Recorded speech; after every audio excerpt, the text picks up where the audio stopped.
नमस्कार मंडळी, आज आपण पिझ्झा बनवणार आहोत, होममेड तो पण. त्यासाठी आपण एक अर्धा कप पाणी घेतलेलं आहे. पाणी एकदम लाईट गरम घ्यायचं आहे आणि त्यामध्ये आपल्याला 3 चमचे जे आहे ते ईस्ट टाकायची. कोणताही चमचा वापरू शकता. म्हणजे आपल्याला इथे मैद्यानुसार मैदा जेवढा घ्यायचा त्याप्रमाणे ईस्ट वापरायची. तर 1 कप मैद्याला 1 चमचा ईस्ट वापरायचं आहे आपल्याला इथे.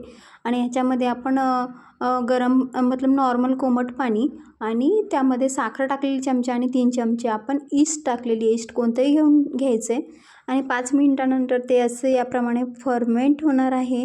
आणि ते फर्मेंट झाल्यानंतरच आपला जो पिझ्झा आहे तो व्यवस्थित फुलतो आणि खायलाही छान लागतो. तर हे बघा, मी वाटीने मोजून 3 वाट्या जे आहे ते मैदा घेतलेला आहे. त्यामध्ये मीठ टाकायचं आहे. यामध्ये तुम्हाला जर गव्हाचं पीठ वापरायचं असेल तर 2 वाट्या आपल्याला मैदा आणि 1 वाटी गव्हाचं पीठ वापरू शकतो आपण. तर ती ईस्ट जी आहे ती आपण मैद्यामध्ये टाकणार आहोत. तर या पद्धतीने टाकली आणि हाताने पूर्ण मिक्स करून घ्यायचं आहे ते. आणि जेवढं लागेल तेवढं त्याच वाटीमध्ये पाणी टाकून आपल्याला ती ईस्ट जी आहे ती धुवून घ्यायची व्यवस्थित प्लेट. म्हणजे ती ईस्ट जी आहे ती वेस्ट नाही गेली पाहिजे. आणि या पद्धतीने आपला त्याचा गोळा तयार करून घ्यायचा आहे. आणि आता ह्यामध्ये थोडंसं बटर टाकायचं आहे आणि आपल्याला जो गोळा आहे ना आपला मैद्याचा त्याला मस्त ग्रीस करून घ्यायचं आहे. मतलब हाताने मसलून घ्यायचं. तर हे बघा, मी इथे 2-3 छोटे छोटे क्यूब वापरले आहे बटरचे. अमूल बटर वापरलं आहे मी इथे. आणि ते बघा, त्याला मस्त आपल्याला 4 ते 5 मिनटं असं हाताने रगडून घ्यायचं आहे छान, जेणेकरून जो आपला जो पिझ्झा आहे तो व्यवस्थित असा फुलतो आहे. तर हे बघा सारखं. आणि मग आता त्याला चिकना पण येते आहे मस्त मैद्याला. तर हे बघा, जसं जसं आपल्याला बटर लागेल एकदमच नाही घ्यायचं, सगळं थोडं थोडं करून वापरत राहायचं आहे. तर हे बघा, आपला जो आटा आहे तो व्यवस्थित थोडासा चिकना झालेला आहे. आणि हे बघा, मी सारखं त्याला चोळून चोळून त्याचा एकजीव करून घेतला आहे पूर्ण. आणि आता आपल्याला याला वरून थोडंसं ऑइलचा हात फिरवायचा आहे. नंतर आपल्याला याला कुकरमध्ये हवाबंद ठिकाणी ठेवून द्यायचं. तर हे बघा, खाली थोडंसं ऑइल टाकलं आहे मी आणि हाताने थोडंसं लावून घेतलं आहे कुकरला, जेणेकरून जो आपला आटा फुलणार आहे ना तो कुकरला नाही चिटकू.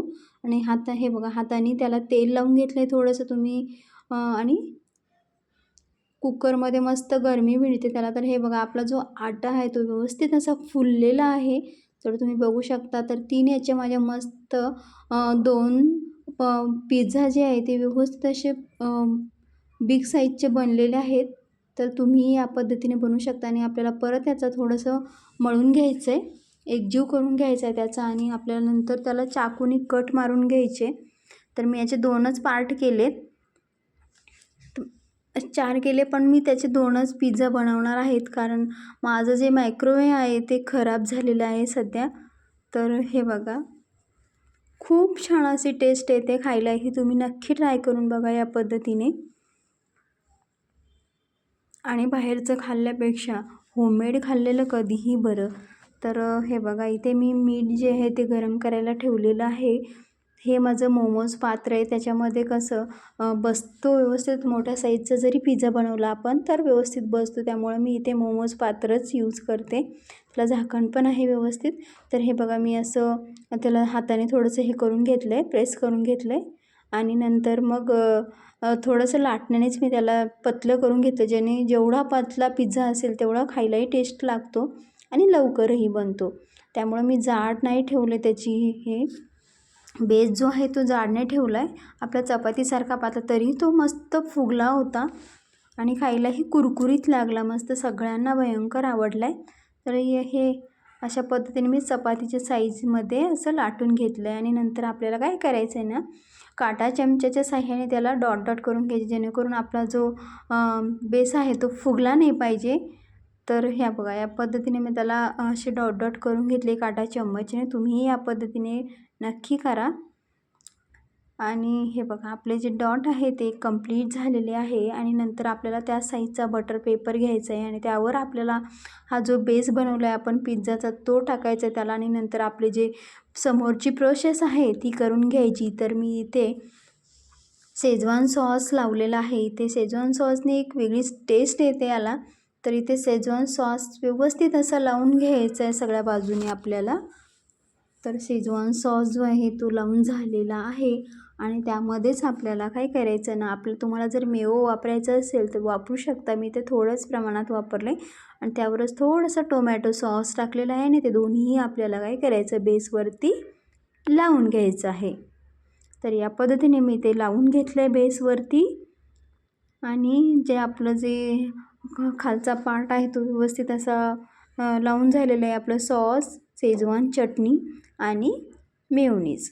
आता आपल्याला इथे मोझरेला चीज वापरायची आहे. तुम्ही अमूलची चीज पण वापरू शकता, पण इथे मोझरेला चीज आहे ना, तर आपल्याला कधीमधी जास्त तर नाही खाऊ शकत आपण हा पिझ्झा, त्यामुळं कधीतरी ठीक आहे. तर इथे मी मोझरेला चीज वापरलेली आहे.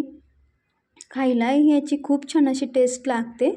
तर खूप प्रमाणात अशी मी मोझरेला चीज टाकली. नंतर कांदा छोटे छोटे कट मारून घेतले होते कांद्याला, ते कांदाही टाकला आहे आपण त्याच्यावरती आणि नंतर आपल्याला शिमला मिर्च आणि मी थोडंसं शेजवान चटणी लावलेलीच आहे खाली. तर इथे मी थोडंसं हे टाकलं तर पिझ्झा मसाला टाकलेला त्याच्यावरती आणि हे बघा आपला जो कांदा आहे तो व्यवस्थित असा मी लावून घेतलेला आहे.